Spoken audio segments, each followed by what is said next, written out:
Before we start today's video, are you looking for a good headset?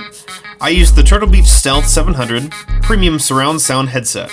I got it as a gift a short while back, and I love it.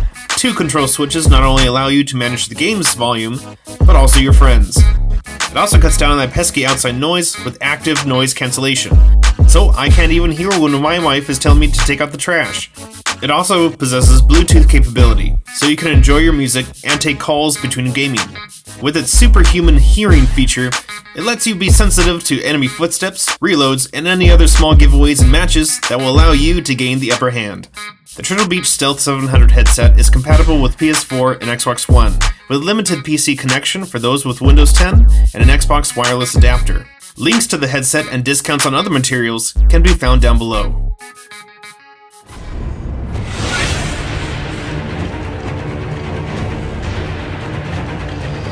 Hello all, I've been trying to play Sekiro between school assignments, and it's been great so far. And as for giving it an easy mode so casuals can enjoy it, I say, get good, and die trying.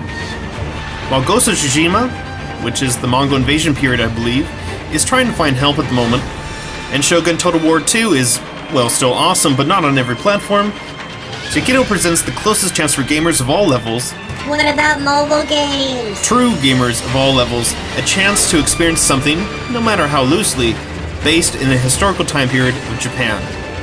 I say loosely because the game takes an anime spin on things, and roughly there wasn't giant ogres, snakes, and apes running around 16th century feudal Sagami.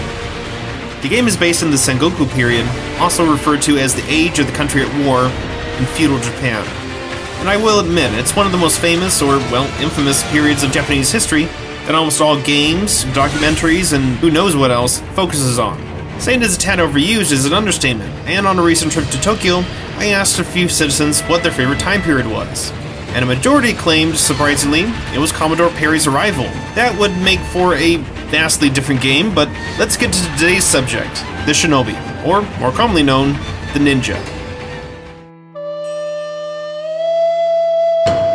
The ninja is a figure, as with many other warriors and professions throughout history, that has been mythologized and romanticized by many over the centuries. And even more, a ninja was an extremely secretive profession, and much of what historians do know is pieced together from bits of information that do acknowledge the shinobi from accounts of mainly non-ninjas, and professional guesswork. My video will present some of the leading facts that many historians know or believe the existing evidence supports. Now, for much of settled history, if there was dirty work to be done, whether that be stealing, spying, wrecking somebody's fort or castle, or just giving them a one-way ticket to Worm City, there was generally someone always willing to do it. Historical Japan was no different, and while the origins of the ninja is somewhat disputed, and not very many documents exist on them, because they were very secretive and samurai were much more popular, they were recognized as a formulated yet secret profession by the 1500s CE.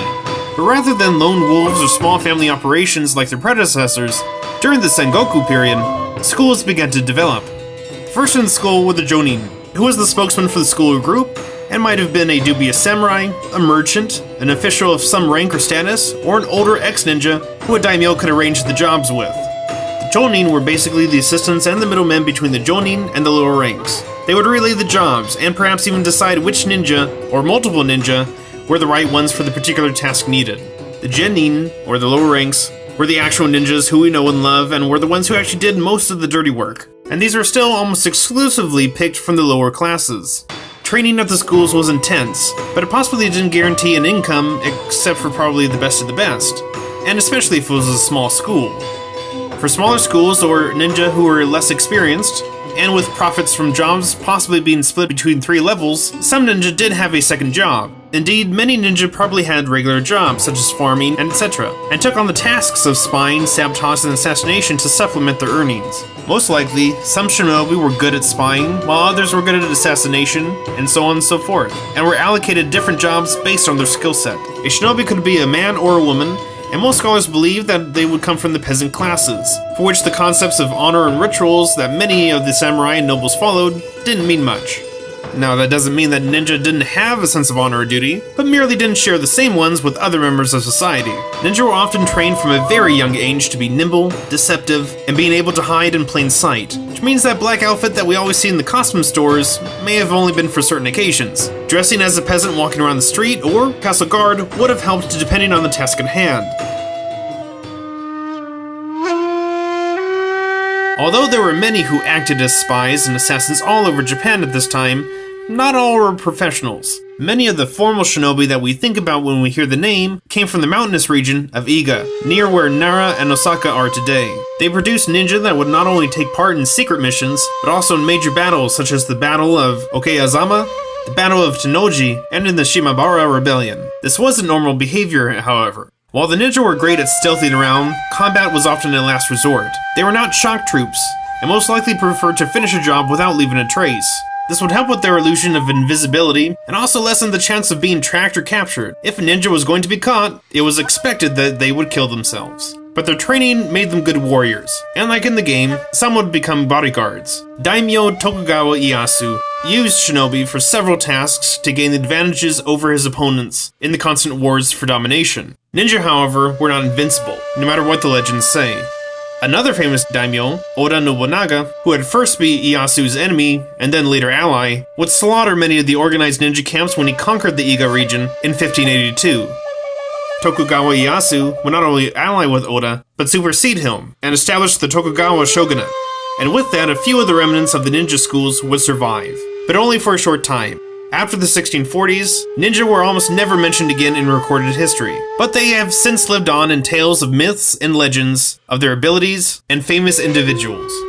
Sekiro is a great addition to those stories of the myth, legends, and history of the shinobi. Tune in next time for more history. And if you liked the video, please click that like button and subscribe for more content. I'm also creating a Patreon page for those who want to help support more and better videos like this, so go ahead and check it out. And once again, thank you to my subscribers. You are all the best, and the reason I keep on making these videos. I'm Eric, the LonePineWolfman, and remember gamers, never stop learning.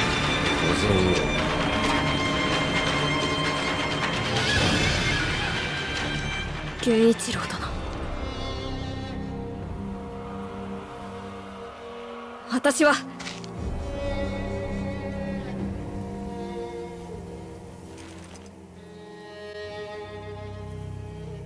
すまぬ。お任せを。